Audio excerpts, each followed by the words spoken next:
Épisode 74. Thésée franchit les portes de la ville, l'esprit préoccupé par le mystérieux tombeau.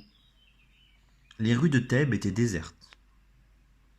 Pour une ville qui vient de remporter une victoire, se dit Thésée, elle ressemble plutôt à une ville en deuil. Il avait obéi aux soldats et s'était éloigné de ce sinistre tombeau, mais au lieu de se rendre directement au palais de Créon, il avait préféré partir à la recherche du devin Tirésias. Plus il marchait dans Thèbes, plus la cité lui paraissait chargée de malheur. Elle ne ressemblait en rien aux descriptions joyeuses d'Antigone. Peut-être les souvenirs d'enfance de la jeune fille embellissaient-ils le passé, ou peut-être évoquait-elle un monde à jamais disparu.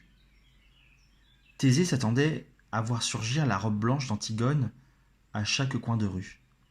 Hélas, rien de tel ne se produisit.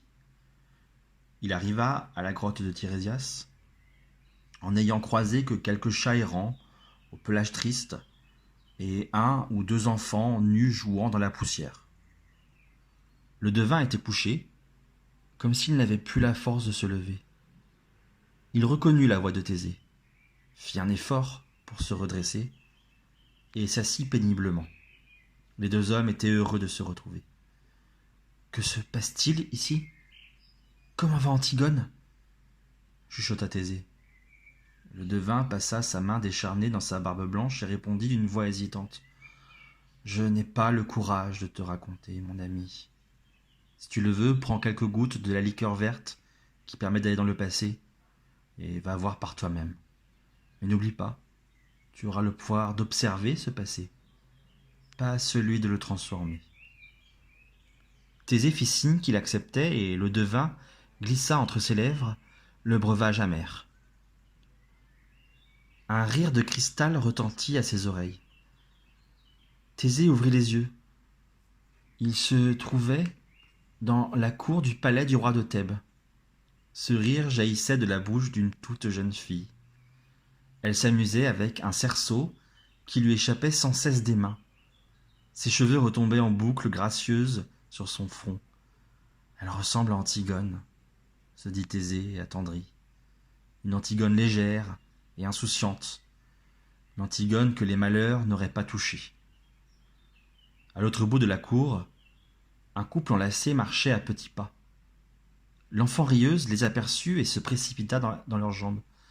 C'est alors que Thésée reconnut avec émotion la jeune femme en robe blanche. C'était Antigone. Sa peau brune donnait encore plus d'éclat à son visage.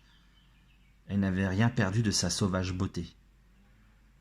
Le jeune homme qui l'accompagnait avait des cheveux bouclés et un air d'extrême douceur. « Aimon, suppliait la fillette, Aimon, viens jouer avec moi. » C'était donc lui, Aimon, le fils de Créon. Thésée se souvint que Conidas avait été son maître, à lui aussi. Il lui avait appris la poésie, la nature et toutes ces choses qui forgent un être humain sensible. « Pas maintenant, belle Ismène, répondit Aimon. Je discute avec ta sœur. Je te rejoindrai plus tard. » L'enfant s'éloigna, la mine boudeuse, arrachant un sourire à Antigone. « J'aime te voir sourire. C'est trop rare ces derniers temps, dit le jeune homme. Un soupir lui répondit. « Aimon, mes deux frères se font la guerre, et rien ne peut les arrêter. Je suis allé voir Polynice cette nuit. Il est aussi inflexible qu'Étéocle. » Aimon poussa un cri. « Tu y es allé ? Mais c'est trop dangereux. » Elle redressa la tête, le menton en avant avec un air de défi. « Voudrais-tu que je les laisse s'entretuer sans rien tenter ?» Aimon secoua la tête, réprobateur. Elle poursuivit. « Bon, c'est vrai, j'ai franchi les remparts, alors que ton père l'a interdit à tous. Mais c'était la nuit, personne ne m'a vu. Je suis allé jusqu'au campement de mon frère. Je l'ai trouvé sous sa tente. Tu n'imagines pas la joie de nos retrouvailles. » Aimon la regardait avec tendresse. J'ai discuté 1 heure avec lui. Sa haine pour Étéocle est aussi grande que celle d'Étéocle pour lui. Antigone parlait avec passion. Ses paroles étaient précipitées. Pour que cesse le siège de Thèbes, pour mettre fin à cette guerre, ils ont décidé de s'affronter ce soir en combat singulier, un combat à mort. Demain, un de mes frères aura été tué par mon autre frère. C'est horrible, Aimon, et je ne peux rien faire. Le jeune homme l'attira doucement à lui. Après un long silence, il dit simplement « Fais attention à toi, Antigone. » Alors la jeune fille se dégagea de ses bras agacée. « Tu ne comprends pas, Aimon, ma mère et mon père sont morts. C'est à moi de veiller sur mes frères et ma sœur. » Thésée ne put s'empêcher de sourire. Il reconnaissait bien là Antigone. Mais Aimon avait raison. C'était terriblement dangereux.